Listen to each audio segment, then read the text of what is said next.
Hello colleagues and brethren, this is Andrew Nomican, and welcome to my channel. A lot of the time, dating someone from work can be a bad idea. Suppose that during your first month at the job, you have a little crush on someone. You think she's cute, and she seems intelligent and fun to talk to. Even if it's just a little crush, it's not advisable to ask her out for a date while you're still working together.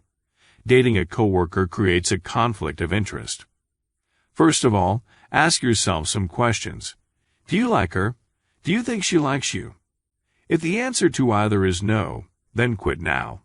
Is it appropriate for you to ask her out, in the sense that you are both single and you work together? Now, let's say you asked your coworker out on a date. If she says yes, and it turns out that you enjoyed each other's company, then it would be great.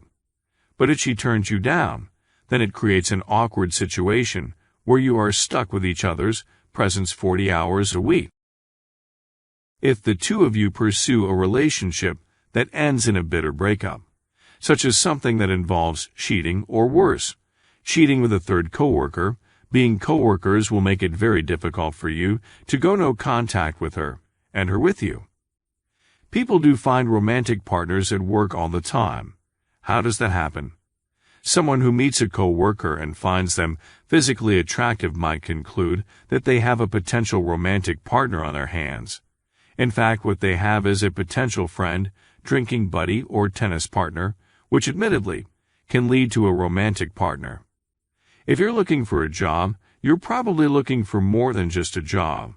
You're also looking for an exciting place to work, and maybe some friends, and perhaps even a romantic partner. So why not meet someone at work?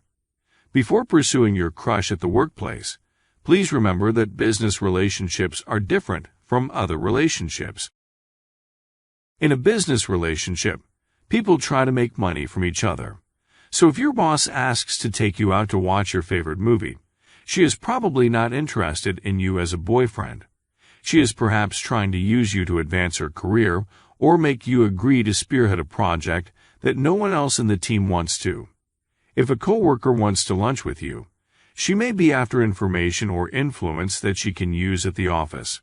If someone flirts with you at work, he may just be trying to get ahead at work. Admittedly, agreeing with any of them is likely to advance your career as well. Hence, you are using each other for your mutual benefit. Okay, so you are still dead set on asking that hot coworker of yours out on a date? Well, please consider the following before doing so. First, does your company have a no-dating policy among coworkers? Some companies have a blanket policy prohibiting all forms of dating or romantic relationships among coworkers. However, dating and romantic relationships can be difficult to define. If someone saw two employees eating in a restaurant, just the two of them, does that count as dating? Do they need to make their relationship official in some form, like, say, the relationship status in their social media profiles?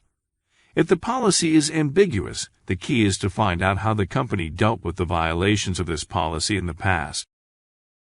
Some companies do not have a blanket no-dating policy, but they have a fraternization policy that regulates office dating and friendship. Fraternization policies usually aim to avoid or regulate favoritism, such as a supervisor giving favorable performance reviews, bonuses, and promotions to his lover or best friend, or the perception of such bias in case the lover and the best friend are actually high-performing employees.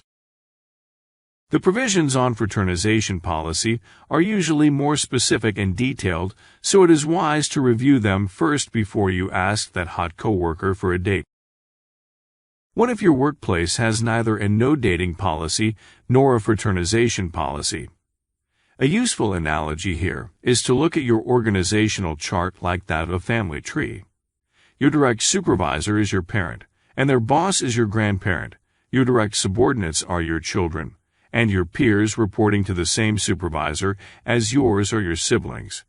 Got the idea? Based on this analogy, you would be grossed out to ask your boss, your grand-boss, your subordinates, and your subordinates' subordinates, and your peers who are reporting to the same boss. That would be like the office equivalent of incest. Hence, we can say as a rule, if you really want to date a coworker, at least avoid office incest. Do not date anyone that belongs to your chain of command. That's your boss's boss, and everyone else up the chain, as well as your subordinates, and everyone else down the chain, or shall we say, down the fork, since you might have more than one subordinate. Dating anyone in your chain of command creates a conflict of interest and perception of favoritism, real or otherwise. If your boss is your girlfriend, then how can she be trusted to be fair and without bias in evaluating your performance? If one of your subordinates is your girlfriend, then how can you be trusted to be fair and without bias in assessing her performance? It can even be worse if you and your date are indirectly connected in the chain of command. For example, your grand boss or a subordinate of your subordinate is your girlfriend. The person in the middle will find it difficult to make an honest employee evaluation without fear of being retaliated by someone above them. How about your peers who report to the same supervisor? It's also not a good idea to ask them for a date, but at least asking them out is a better option than asking someone in your chain of command.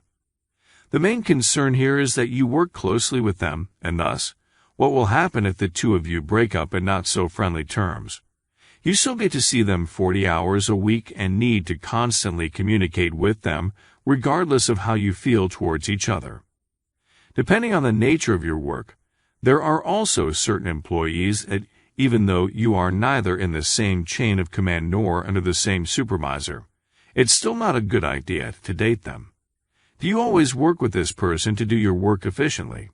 For example, you are a warehouse security guard, and you want to ask the manager of procurement out on a date. Then, what happens if your relationship came to a bitter end? In summary, do not date someone from the workplace.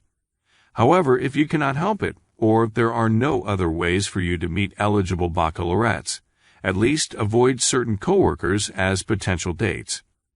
Do not date someone in your chain of command, as it will create impressions of bias and favoritism in performance evaluation. Do not date someone you work closely with, whether you report to the same boss or not, as you still need to constantly work with them in the event of a bitter breakup.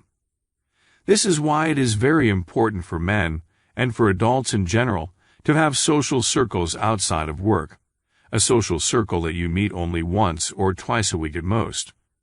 Church, gym, and special interest groups are better places for finding romantic partners than work. Such social circles are easier to replace, and also easier to maintain since you need not meet your ex every day. So brothers and colleagues, what do you say? Is there anyone here who had success in finding a romantic partner in their workplace? How did it happen? Are you still together? Please share your thoughts in the comments section below. Once again, this is Andrew Namakan, always reminding you colleagues and brethren, stand high and grab the heavens, constantly improve yourselves and reach your goals.